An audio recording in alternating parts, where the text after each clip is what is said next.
My name is Hari Sharma, H-A-R-I, Sharma, S-H-A-R-M-A. I am from India, born and brought up there. I came to the US in 1963 to further study. I was already teaching in Delhi University at that time. So I came for a PhD in the US in 1963. I was at Cornell. When the war in Vietnam began to heat up, I remember I was in the very first delegation to Washington, D.C., which was organized by SDS in the spring of 1965. I was part of a busload of students from Cornell to Washington, D.C. It was quite an experience. I mean, I learned a lot from American people. In America, living in America, I began to see the world differently than I was seeing it while I was living in India. I began to understand what America was doing. But I got involved quite a bit in this anti-war movement. From Cornell, I had a job at University of California, Los Angeles. I was teaching, but 66, 67, 68. And that's the time when it was really heating up quite a bit. And demonstrations, the size of demonstrations was increasing. I was a captain of a bus from LA to San Francisco for a huge, big rally, which was simultaneously between New York and same time, same day, and San Francisco. So I was there. But anyway, to make it short, finally the US government decided that I was an undesirable alien. I was doing too much messing around with the internal affairs. Black Panthers were also my friends, you know, in those days. Some of them were my students at SFU. Oh, sorry, at UCLA. Some younger ones. So I was given a 3 months. I was simply told that you leave. Fortunately for me, I think it was not a direct command from the US government. It came through my professor at Cornell. He called me up and said, well, look, you have to leave. I had already signed a very handsome tenure track contract for a university job, and they said, oh, there's nothing you can do, you have to go. So I ended up going to Canada.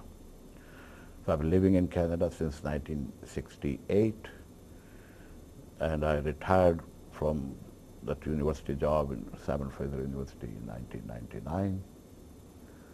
And very active, partly in organizing my own diaspora community from India living in North America. We had a very successful organizational effort to protest the things which were going on in India. Still very active on that front. But we also became involved with the solidarity movement, linking up with other expatriate communities, people from Palestine, the Philippines, from El Salvador, from Mexico, from Eritrea, from Ethiopia, from South Africa. So we were all part of a third world people's coalition, which was essentially anti-imperialist, and in certain sense also supporting national liberation struggles for genuine democracy and for socialism. So anti-imperialism has been very much a part of my political upbringing, political education. As a university teacher, I always taught courses within that framework on Marx and his relevance today, on Lenin and relevance today, Mao and his relevance outside China on a global scale. So that is my background. About Korea, I have been also in touch for the last 20 years in a direct contact, although I never been to Korea until this time. But I was in touch with the people of Korean background, living in Japan, living in North America, in touch with them. I was very happy, was very honored to be invited 2 years ago to this international tribunal, which took place in New York, and to try United States governments all the way from 1945 onwards till 2001 for all the crimes they have committed against the people of Korea. It was a huge event. Lots of victims of atrocities, of genocidal violence, with bullet wounds, and scars in their hearts and scars in their consciousness. They came all the way from South Korea. People from North Korea were not allowed to testify to that tribunal because U.S. government will not allow them to come. But we had the report, the fact-finding report, the Truth Commission report. Ramsey Clark was involved with it. He was actually the chief prosecutor for the tribunal. So that was quite an eye-opening experience. Not that I didn't know entirely about that history of brutality and savagery and repressive violence and dictatorial regimes set up and the artificial dividing line between two entities made up of one people. So I was quite aware. It's also a sensitive issue to me personally because I come from India and we have also had this experience of a division imposed upon India when British decided to leave finally after the Second World War. So we live in a milieu where part of people who are of the same cultural background, same language, same food habits, same ethos, same taste for music and dance and architecture, and were divided into two countries, India and Pakistan. And for the last 50 years, there has been, definitely for the last 10 years, 10, 15 years, there has been an effort they're not only divided, there is a history of hostility and warfare between the two countries, as if India exists only to suppress or negate Pakistan, as if Pakistan exists to negate India. So the people's movement, I've been involved with the people-to-people movement between India and Pakistan, have attended conferences, have argued and campaigned for better, normal, neighborly relations between India and Pakistan, allowing free exchange of people, free exchange of goods, the kind of things which now, 50-some years later, the people of the Korean Peninsula are beginning to even dream about today, talk about today, and actually begin to implement today. So being here at this conference was very significant emotionally, politically for me. And the experience to go to that DMZ zone 2 days ago and look at the railway station and look at the spirit of the people, listen to the songs and music, listen to the speeches, listen to or just watching the aspirations of the people, just the mood of the people. It was raining, it was a miserable day, it was a horrible day. Everything was still full of life and spirit, and it was very inspiring, very inspiring. I mean, it was genuinely inspiring. I could get the goose pimples just by listening to people, talking to people. So it has been a very honorable experience. And I'm happy also for the conference which took place yesterday, day long, a bit tiring, but it was a bit too much in one day to listen to so many intelligent, informed opinions, papers, and participate in discussions. It was, the spirit is very much there. In the U.S. corporate media, what little coverage of Korea that they give is currently focused on North Korea and the possibility that they have nuclear weapons, and they bring this information to us totally void of any context of the history of Korea, which considering that America had such an intense role with Korea in the last 50 years, you would think Americans would have more information on this. Can you give us your sense of some of the context that's missing from all of this? Well, until the end of the Soviet era, Korea was one of the many components of the evil world, as Reagan used to say, evil empire. Remember that phrase? Mm-hmm. Evil empire. It's not just Bush who invented this phraseology. So the whole world, which was outside the capitalist framework, and I'm not going to go into any critical examination of what was wrong in, people know that's a separate topic altogether. But until 1989, 1991 period, Korea was looked upon as part of a one big sack contained of evil elements, and it had to be contained. It had to be contained. In the same manner, the war in Vietnam was launched. There was no direct economic benefit. Imperialism or U.S. Capitalism had to benefit, had to draw from getting involved with that war, with that peninsula. They became involved because they didn't want the so-called evil world to spread to other parts of the world, as it was happening in the 70s.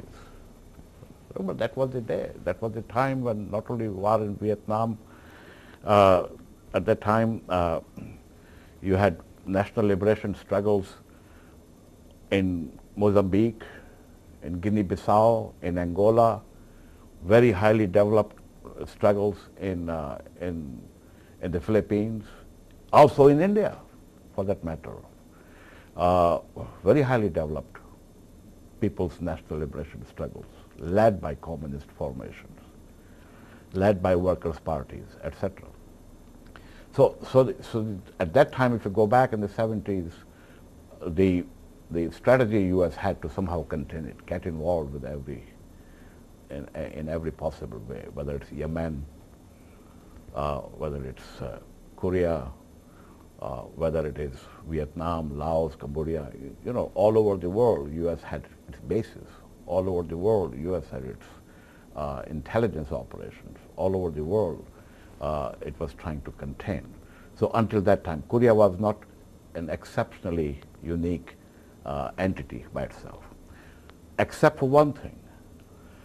South Korea was still regarded as the outpost, as a defense mechanism, as the instrumentality to make sure that the communist ideology or communist way of organizing society does not penetrate outside those barbed wires.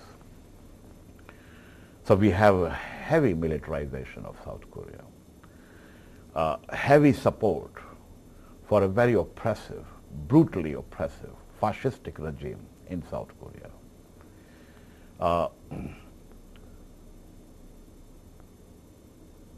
So that's that part. But the point is that after the total disintegration of Soviet Union and almost instantaneous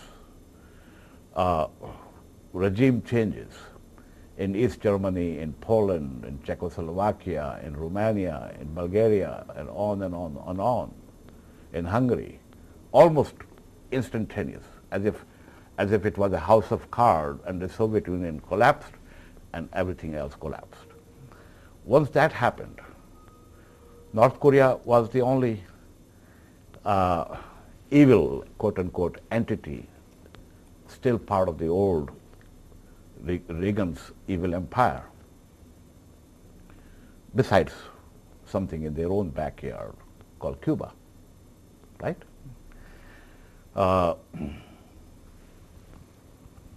You know, even North Yemen and South Yemen became one Yemen after Soviet Union collapsed. the, the, the Eritrean liberation movement, which was being inspired by liberation ideology all over, that also practically disintegrated. So it was a very, very significant transformation on a global scale, the period of 1989 to 91. Now, if I'm sitting in the White House on top of the mountain looking at the whole world, obviously I would be very happy to see that finally the evil empire has collapsed. And I would also be nurturing this notion that Korea is going to collapse, North Korea. And if you look at the media coverage of the whole decade from 91, 92, North Korea is being depicted as this Stalinist hangover from the past, unable to solve its basic problems, suffering from absolutely total chaos and economic desperation, famines. Some of it probably is quite true. I've never been there, so I don't know, but there's a whole systematic build-up of that thing. I think I'm very convinced that Clinton administration knew that North Korea regime will collapse, or suspected that it will collapse. It didn't, and that's why we end up in this 93-94 first nuclear crisis. And Clinton is all set to declare, to start bombing, to take these nuclear things out or whatever. So we all know the history, and I think you have a lot of coverage and your films as to what actually happened there. What stopped Clinton from going ahead and strike North Korea at that time? There may be many factors. Carter may have played some role, other people may have played some role, but I think the most decisive factor at that time was the response of the South Korean government, that they will not allow a single South Korean soldier to help Americans in their effort to make war on North Korea. This is 93, 94, 94, whatever. So Clinton backed down. And yet the soreness didn't go away. North Korea was still there. And I think that something remarkable happened in the last 4 or 5 years, particularly in the last 3, 4 years with Kim Da-jung's coming in the presidentship. Things have been happening in South Korea as a whole.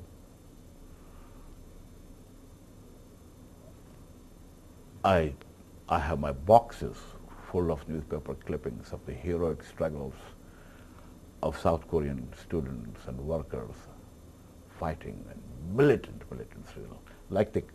We almost saw a tiny glimpse of it. We didn't quite see it, but it's in the papers this morning. It's in the papers this morning. So South Korean society, especially its workers and its students, played a very significant role in the last 15 years or so, 10, 15 years. I mean, they've been fighting all the way, going to jail, being tortured, disappearing, families being brutalized. It's been going on under a military junta here in South Korea. And Americans were behind all of that from day one. I mean, that's what they wanted to happen in South Korea. But somehow the energy which came from the struggles of the South Korean people brought about some transformations. You had a movement for democracy, you had elections, we had political parties coming into power, and then we have this Kim Da-jung becomes president.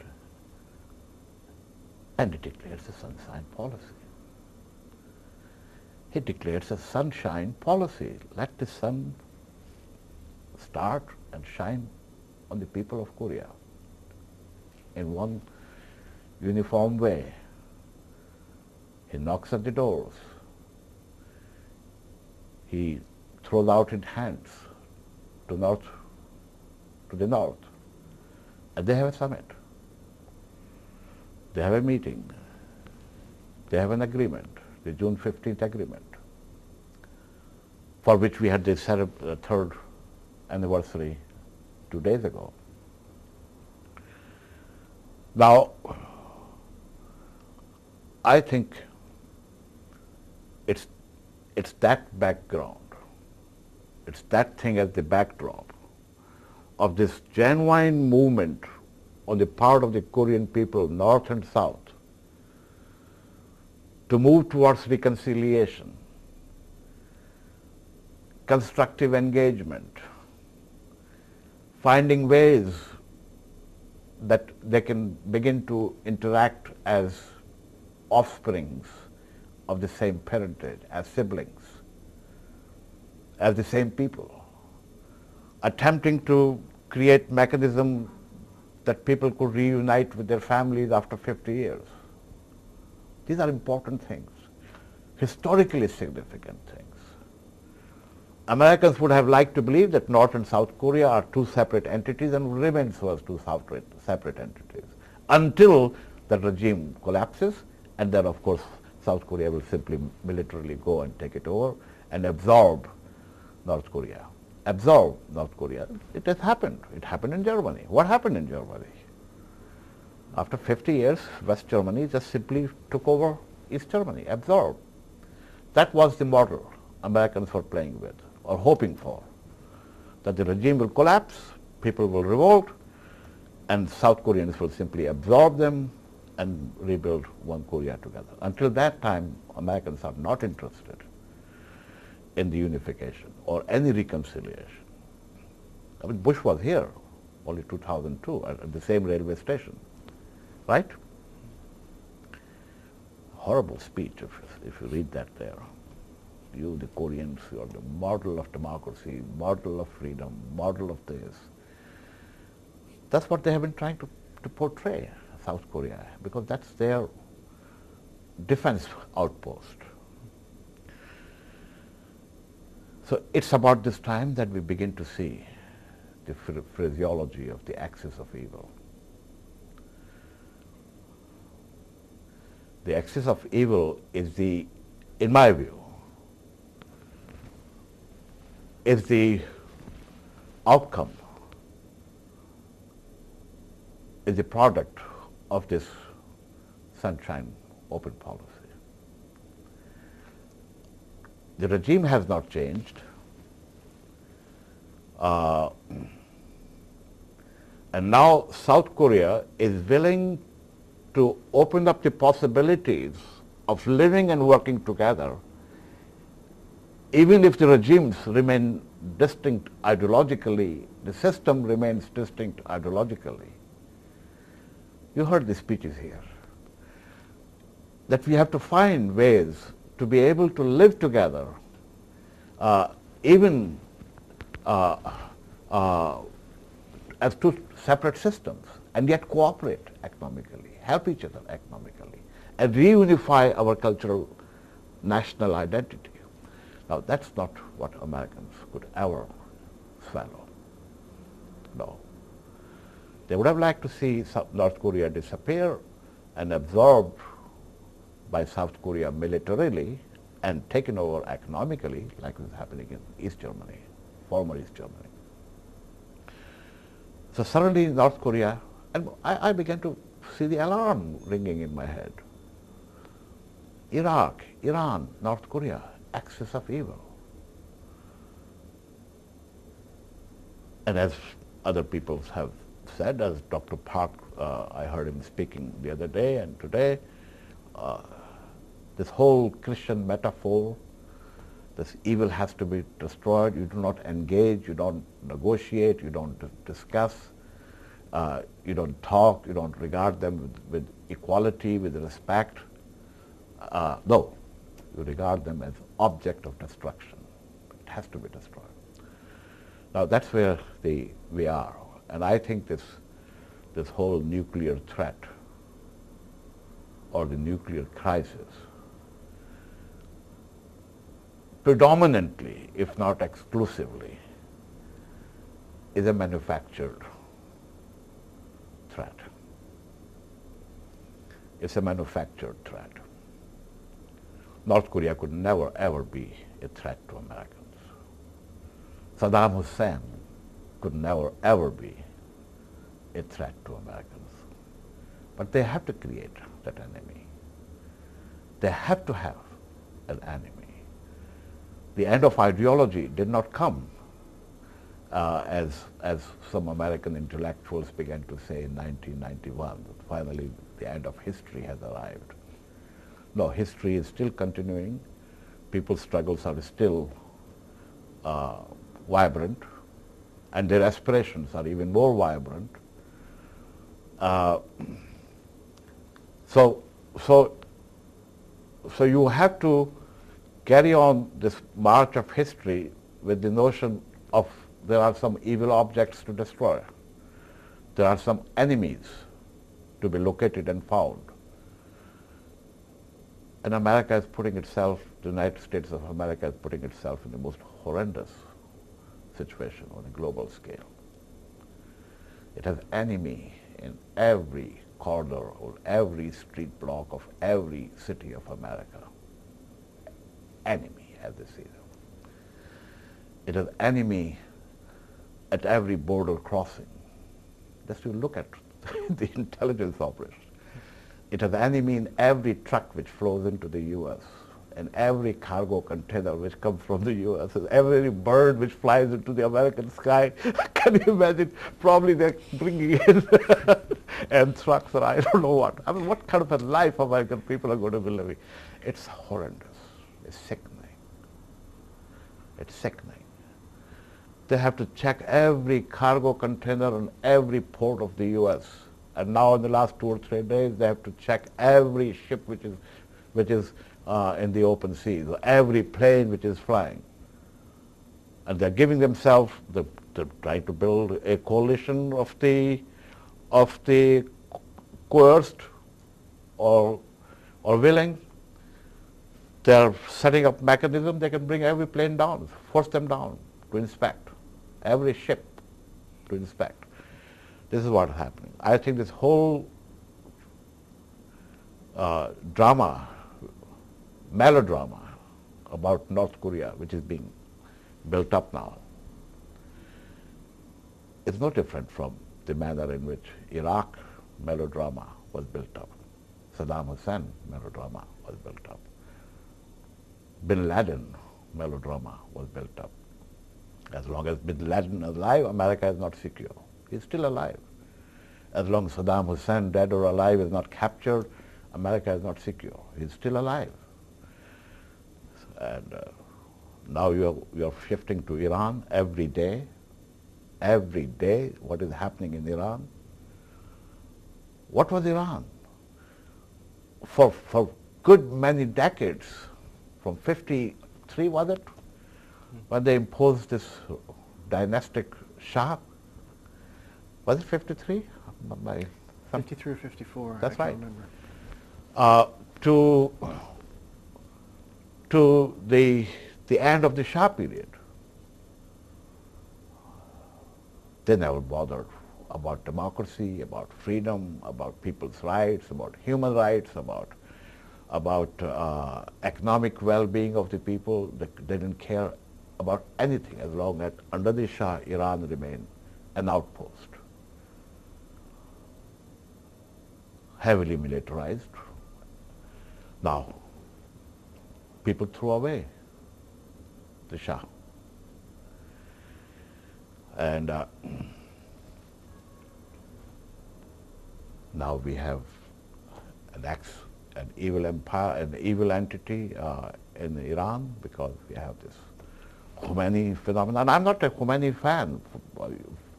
I think it's crazy, it's fanatic, it's anti-democratic, it's fascistic. But who creates those?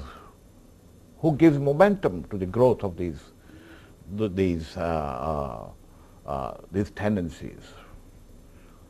Who created Taliban? Don't we know it? Who created bin Laden? Was it not a CIA protege? Entirely. Saddam Hussein, CIA protege. Noriega, CIA payroll employee. Noriega, sitting poor fellow, now in the Miami jail. No, I think, my friend, we are living in a very, very, very disturbing times, very challenging, very frightening times. Very frightening times. For one thing, I'm glad I'm not living in America. I was about to become an American citizen. Thank God they exiled me. Thank God they told me to leave. It would have been so difficult to be living in America today, to live up to your conscience. Should I pay my taxes or not? Should I exercise my democratic right to vote or not? I have family in the U.S. Brothers, nephews, nieces. And I know I have lots of friends in the U.S. who are people from India or Pakistan. They're living a life of total anxiety, fear. How many thousands of innocent South Asians or Middle Eastern people who look like Muslims, who have names which sound like Muslim names, have been incarcerated. And I'm not just talking about these brown-skinned, black-skinned migrants in America. I think America is unleashing a total terror on its people within American society. I don't know what will come out of it. So I come here to Korea and with a great deal of hope, and I'm going back with an incredible inspiration by seeing what the Korean people's desires of reconciliation and unification. The strength of it is very inspiring, very moving, but I'm also going back with a great deal of anxiety, very serious anxiety. I think Americans are playing a very dirty game. The current president of America, sorry, not America, in South Korea, putting all kinds of pressures to make sure the sunshine policy does not go far. Scandals are coming up. Character assassinations will arise. Villains will be created. I think the next few weeks and months have to be watched very carefully. Very, very carefully. It's a very massive operation. They will go after North Korea. They definitely will go after North Korea. They will try to take out whatever they think are the arsenal of North Korea. It's very risky, it's dangerous. They may have to move the American soldiers out of South Korea for one thing, all of them. And that's already being talked about. Already they are talking about moving these American soldiers away from the DMZ and perhaps away from the whole of South Korea. But that's the only way they can take the risk of attacking North Korea. And I said it yesterday from the panel, from the stage, and I say it again, that the only security, only instrument of security for the people of Korea, as far as I see, is the absolute necessity of South Korean government and South Korean people and South Korean civil society and NGOs to stand steadfast in their desire to see that North Korea is not bombed, that a war on North Korea, I think South Korean people and South Korean government should openly declare that an attack on North Korea is an attack on Korea as a whole. If they do so, then we have a glimmer of hope, a way out.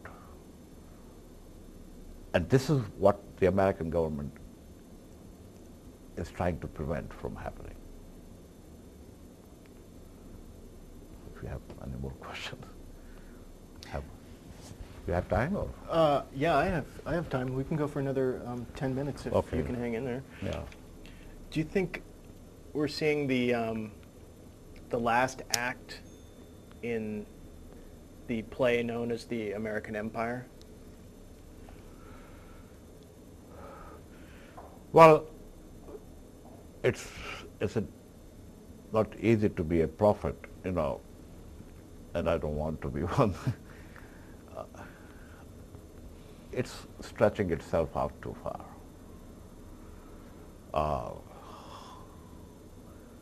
How many theaters of war America can create and sustain? Do you think war in Iraq is over? Do people in America believe it's over? I believe the war between America and Iraq actually began the day Americans took over Baghdad. It didn't end, it began on that day. And it's going to go on. It's going to go on. Do you think that Afghanistan has been freed to recreate itself and regenerate itself into the kind of society American government was promising to the whole world? No. Now America is ready to set its foot in Iran and in Korea. They have a road map for India and Pakistan and Kashmir. They have made alliances, very frightening alliances, with the Indian military and Indian defense personnel. Today, this triangular alliance between the Israelis and Americans and Indians, which is consolidating rapidly on a daily basis, a military defense pact in which India, in partnership with this horrendous regime in Israel, in order to carry forward the many roadmaps of America. How much America can go on doing? Where will be the end of it? Only yesterday, U.S. government declared that they're going to cut back on many, many privileges to American young people who had to go to higher education. Did you see that report? It's in the paper yesterday in the International Herald Tribune. They're cutting back on education, on health, on welfare, on housing, on everything. Their economy is in a miserable shape. They want to build this missile defense system. What for? What is the threat America is facing, which can be prevented from those missile defense systems? But some people are getting very rich in America. Every war is making some people very, very rich. Every new defense mechanism which they invent or create is making Pentagon very happy and the defense industry very happy. So is it the last thing? I don't know. I do hope the American people play a very important, they have a very important role to play. We can fight from Korea, from Vietnam, from here, there, everywhere. We can resist. But ultimately, the last breath, what did you say? The last what? Last gasp of breathing? The last act. The last act. That last act will be determined by the political maturity and political determination and the fighting spirit and humane spirit of the American people. that's what the ultimate test will be, whether it's the last act or not. American people have the greatest burden. American young people especially have a huge burden. What can some of us, people in my age group, we have been doing? We were there at the time of Vietnam, at the time of even before or after. How long can people like us be doing things? I think American youth, American students, American workers, the new generation of people have to begin to see what America is doing, have to begin to break out of this gloating sense of arrogance that we are the greatest society of the world, have to begin to realize that how much blood and how much sacrifices and how much freedoms of the people which America has appropriated in order to create that myth. They have to realize that. So I hope that the last act is enacted soon with the help and solidarity of the orderly American people. That's all I have to say.